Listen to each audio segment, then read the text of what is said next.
A i ka marrë parat e ti Lasivita dhe pse Berisha nuk e tregoi asnjëherë dhe nuk e bëri publike kontratën e tij me strategun e fushatës elektorale? Doli kontrata, janë nxorë njerëz e vet. Kjo janë të morë me shok, janë nxorë. Përveç asaj, domethënë që thuhet që është pjesë lobimi. Po mirë, ka kontratë tjetër.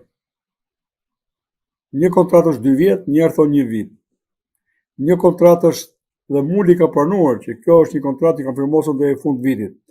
Tani në bazë kontratës janë dhënë minimumi 3 pagesa për 3 muaj. Nga 250.000 euro 750.000 euro. Edhe këto mjaftojnë për ta zhytur Berishën dhe Mulin me probleme të rënda ligjore, pakthyeshme ligjore. Jo më pasaj që ne këto kontrata duhet jenë patjetër të zbardhur. S'mund të ketë non-disclosure agreement. Themi ne, në kontratë lobimi politik, ku ligji shqiptar nuk e lejon. Unë nuk e di çka ka vendosur andej, por ligji shqiptar do të detyrojë që kjo kontratë hapet, por dhe ligji amerikan. Ligji amerikan e ka parashikuar dhe unë e kam lexuar me vëmendje. Kur ka kontrata me shuma të tilla të mëdha, ata patjetër fillojnë kryesisht jo më pasaj që ka dhe një zhurmë të madhe mediatike. Edhe mos mendoni se është larg Amerika, brenda 24 orëve ka vajtur zhurmë atje. Jetojmë në botën e internetit. Lajmi mund të shkojë brenda sekondash atje. Dhe atje ka filluar interesimi në dijenin time. Pra, kontrata më e madhe përpara kësaj ka qenë me $100.000 në muaj. Kjo ka përcjellë gjitha 250.000. Tani ngritit e pazarin e lobizëve tani kjo kontratë. E prishi pazarin. Ishte nga $10.000 në muaj deri në 100.000. Tani ka çuar 250.000. Kështu që bilon të gjithë politikën amerikane sot për sot, gjithë administratën Trump e shoh me kurriz nga shteti shqiptar. Nuk edhe nga pozita, edhe dhe ti pozitës dhe të opozitës. Kështu që u lodhën kot na shesin ne një imazh pro-amerikan. Se njerëzit e kanë menduar, po ky është non grata, ku do shkoj, ku do të Shqipërinë ky? Po jo, ky shiti imazh. Mendo tani me atë imazh, ky mund të ketë marrë një 50% votave ose 50% votave të më tepër. Tani si do e ndajmë ne pasojat e imazhit? Prandaj do të kishin ndërhyrë SPAK-u dhe Komisioni Qendror i Zgjedhjeve, edhe Ministri i Drejtësisë. Zotëri po investoshën para të palishme. Këto para mund të sjellin vota dhe mund t'i kenë sjell. Se u gënjyen dhe ata, s'kishin për dalë nga shtëpia fare njerëzit që ishin të dembelosur për 12 vjetësh me humbjet e tij.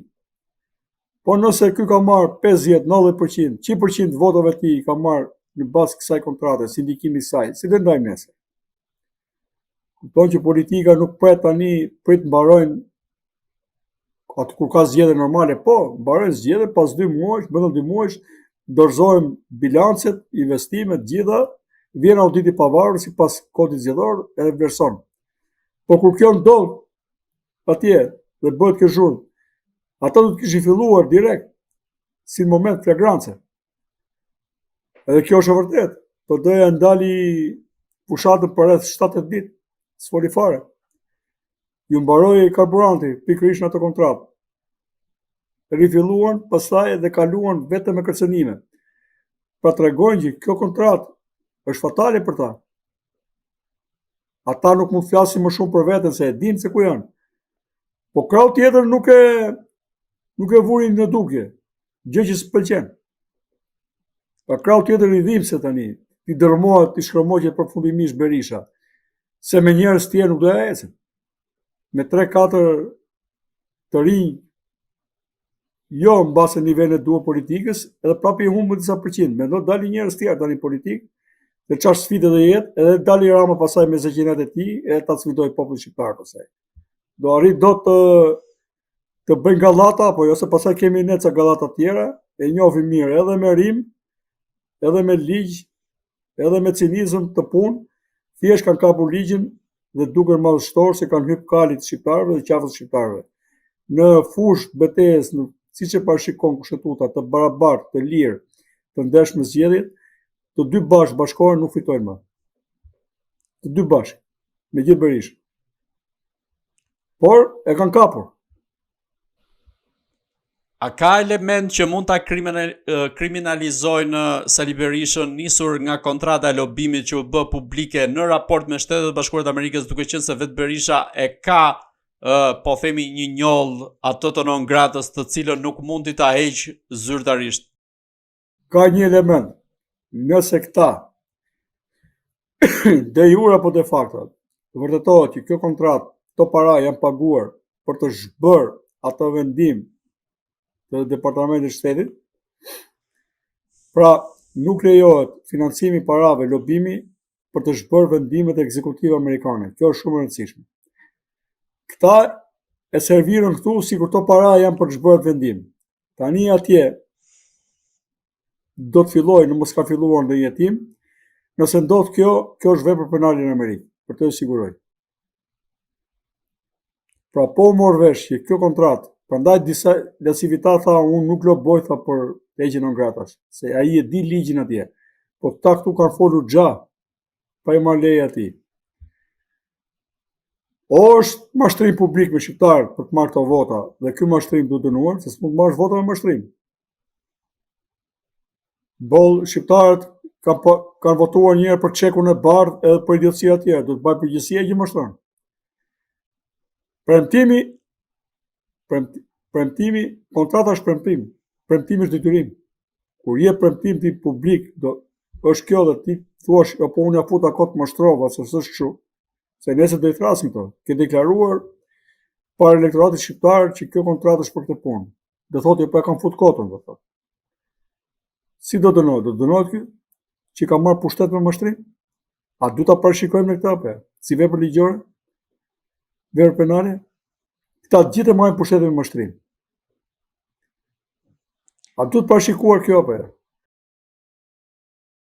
Si mendoni, a do të largohet Berisha nga drejtimi i Partisë Demokratike apo do të vijojë në këmbguljen e tij duke qenë se po përdor si kauzë të fortë vjedhjen e zgjedhjeve?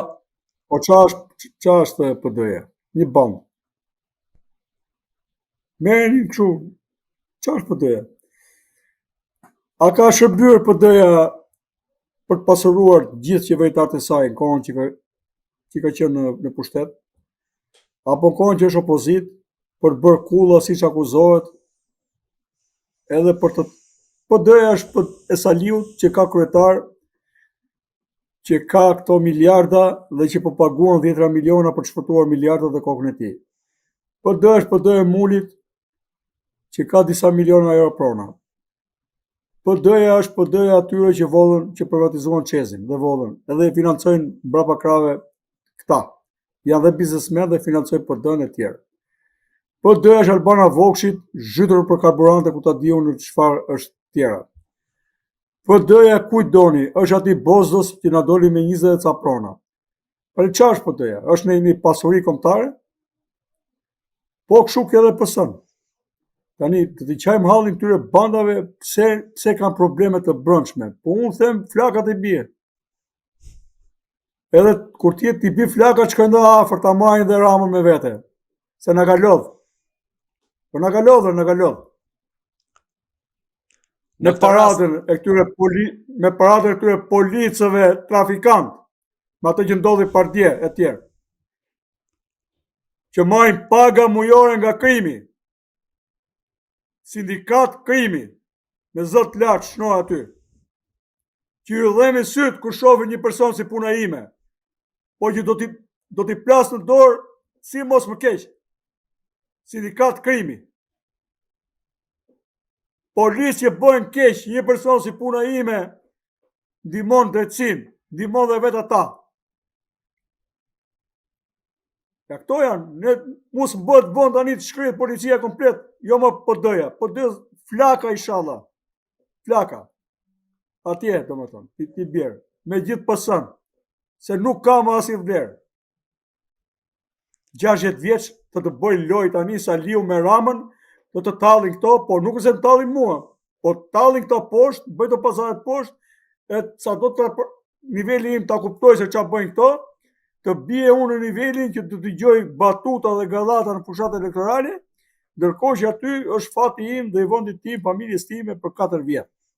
dhe nuk mora vesh çfarë ndyrsilliku tha njëri dhe çfarë shpifësire tha tjetri. Të paktën si program ekonomik. Se Saliu lehthiste dhe ky tallën krahun tjetër. To meritojmë ne, domethënë. Dhe këta janë gjigante mëdhej këta. Nuk ka tjerë, nuk bën Shqipëria si këta më, domethënë. Kupton ti? Por moralisht njëri më i zi se tjetri, që nuk e meritojnë domethënë të bëjnë jetë lirë, as njëri dhe as tjetri.